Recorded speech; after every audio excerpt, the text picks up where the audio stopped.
बिस्मिल्लाहिर्रहमानिर्रहीम। अस्सलाम वालेकुम स्टूडेंट्स, आज हम आईना उर्दू पेज नंबर 16 पे लफ्ज़ में छोड़े हुए हरूफ को ख़ुद लगाना सीखेंगे। स्टूडेंट्स, जैसा कि हम पहले अल्फाज के तोड़ करना यानी उनको अलग अलग करना और अल्फाज के जोड़ करना सीख चुके हैं, यानी उन्हें मिला के लिखना। आज हम इसमें लफ्ज़ में छोड़े हुए हरूफ खुद लिखना सीखेंगे।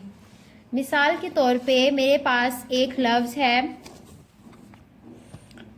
फू वाव लाम, फूल। अगर स्टूडेंट्स मैं इसमें वाव के ऊपर उंगली रख दूं तो हमें फ़ौरन पता चल जाएगा कि फू और लाम कोई बामायनी लफ्ज़ नहीं है। जैसे ही मैं अपनी उंगली हटाऊंगी तो हमें फ़ौरन पता चल जाएगा कि छुपा हुआ हर्फ वाव है और हमें इसको जोड़कर बामायनी लफ्ज़ बनाने का पता चल जाएगा, जैसे फे वाव लाम फूल। इसी तरह से हमें पता चला कि इसमें वाव छुपा हुआ हर्फ था, इसके बगैर लफ्ज़ मुकम्मल नहीं होता। तो हम इस वाव को इस बॉक्स में लिख देंगे। नेक्स्ट देखें, हमारे पास एक लफ्ज़ है जैसे ते अलिफ। ते अलिफ के साथ अगर मैं रे ऐड कर दूं इस तरह से तो हमारे पास लफ्ज़ तार बनेगा। ते अलिफ रे तार, जो कि एक बामायनी लफ्ज़ है। इस रे को मैं इस खाली खाने में लिख दूंगी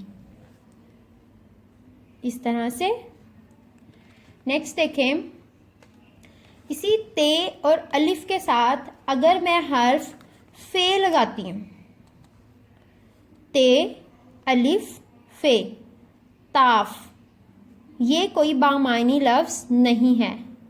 ताफ का कोई मायनी नहीं होता, इसलिए हम इसको नहीं लिख सकते।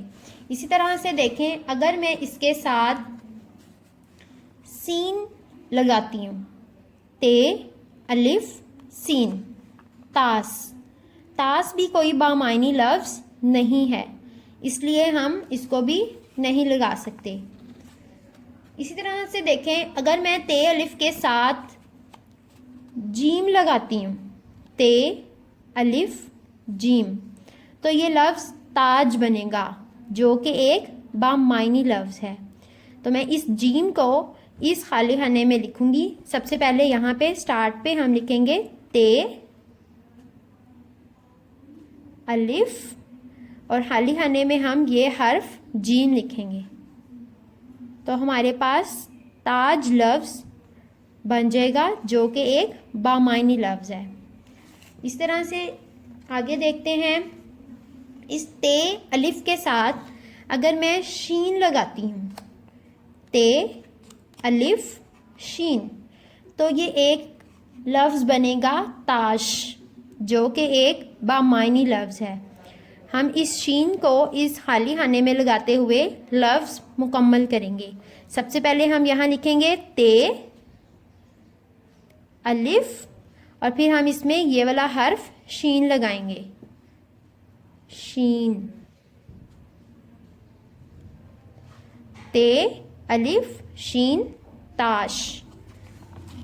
आगे देखते हैं, अब इसी ते अलिफ ता के साथ अगर मैं नून ऐड करती हूँ, नून लगाती हूँ, तो बनेगा ते अलिफ नून तान, जो कि एक बामायनी लफ्ज़ है।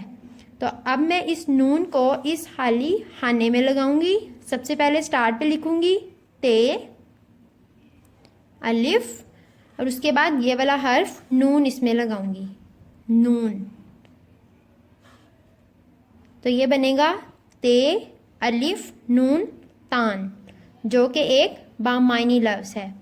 इसी तरह से अगर मैं इस ते अलिफ ता के साथ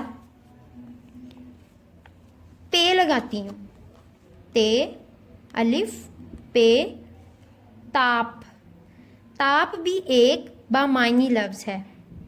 तो इस पे को मैं इस खाली खाने में लगाऊंगी। सबसे पहले इधर शुरू में ते अलिफ ता लगाऊंगी, ते अलिफ ता। उसके बाद पे इस खाली खाने में लगेगा, पे, ताप, जो कि एक बामायनी लफ्ज़ है। इसी तरह से ते अलिफ, मैं इसके साथ रे लगाऊंगी तो लफ्ज़ ताड़ बनेगा, ते अलिफ रे ताड़। इस रे को मैं इस खाली खाने में लिखूंगी। सबसे पहले शुरू में लिखूंगी ते अलिफ और इस खाने में मैं ये हर्फ रे लिखूंगी, ताड़, ते अलिफ रे ताड़। आज के लिए हम इतना ही करेंगे। यहाँ डेट मेंशन करते हैं। थैंक यू स्टूडेंट्स, अल्लाह हाफिज़।